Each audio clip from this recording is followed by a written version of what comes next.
Normal sa mga celebrity ang maging center of attention na kahit pati buhay nila ay inuungkat ng madla. Kaya naman hindi na bago ang hanash ni Jillian Ward tungkol sa pagkakaroon ng privacy ng mga artista.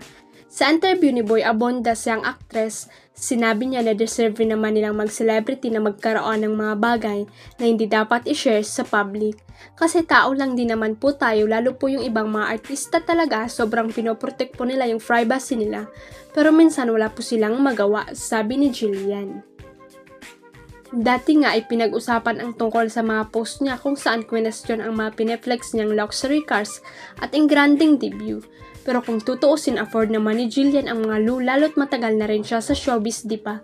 Pagdating naman sa privacy, true naman na kahit public figure sila, may mga bagay na hindi dapat sinishare dahil tao rin naman sila.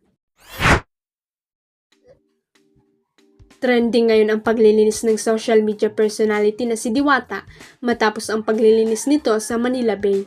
Viral nga ngayon sa social media ang video ng kilalang owner ng parisan kung saan makikitang namumulit siya ng mga basura. Mapapanood sa naturang video na sa bawat basura o bagay na makukuha ni Diwata sa dalampasigan ng Manila Bay ay itinatabi niya ang mga bagay na maaari pa niyang maibenta o pwedeng pang pakinabangan. Ngunit marami ang question sa intensyon ng social media personality sa likod ng paglilinis niya. Sabi ng mga netizen, strategy lang daw ito ni Diwata para mapabango ang kanyang pangalan sa publiko. Matatanda ang tatakbo ang social media personality bilang fourth nominee sa ilalim ng vendor party list sa darating na 2025 midterm election. Hirit pa ng madlang people, sana raw ay unahin ni Diwata ang paglilinis sa kanyang parisan bago ang Manila Bay. Pero sa parisan mo, puro disposable gamit nyo pati plastic gloves. Tigil nyo na yan, saad ng netizen.